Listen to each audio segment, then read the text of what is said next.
The waters of the Southern Ocean have proven cold and unforgiving to us humans for centuries, yet certain areas are teeming with life. Phytoplankton are the base of the marine food web, providing nutrients to countless species immediately or up the chain. These microalgae also feed on iron, yet the Southern Ocean is so huge that iron can become very scarce the farther out you travel. Iron mostly comes from dust inputs from the wind, picking up dust on the continents and depositing it. Dr. Casey Shine at Middlebury College says global dust patterns aren't enough to account for some massive blooms that thrive in the large expanse of the Southern Hemisphere seas. A previous paper put forth that hydrothermal vents in the ocean floor promoted the blooms in this region instead.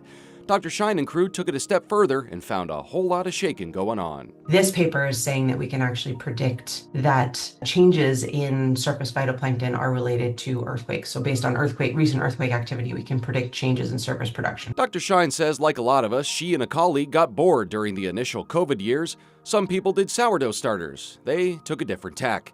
While we can measure changes in hydrothermalism, these vents were only discovered in 2015 and wouldn't have a long record even if we did get good instruments on them immediately.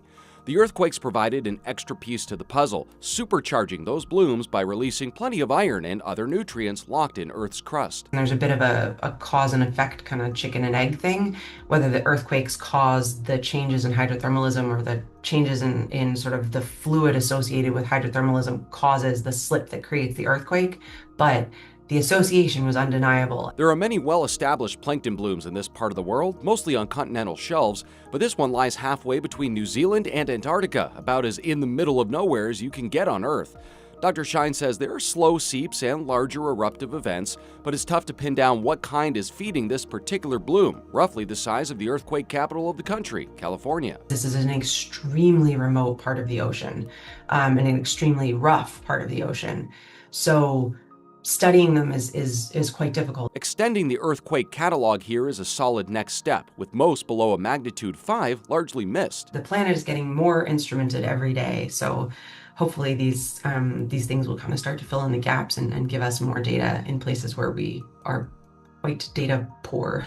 Dr. Shine says these studies are critical for understanding how larger marine life like whales can survive such harsh conditions, using these blooms as rest stops of sorts before moving on. Early in the season, it's just like a wall of sea ice between them and those very productive feeding grounds. It is incredibly important, these blooms, these sort of concentrations of productivity before you get to the sea ice, because then they have to go under the sea ice and they're not going to encounter food for a long time. Substantial sustenance at the surface thanks to seismic shifts in the seafloor.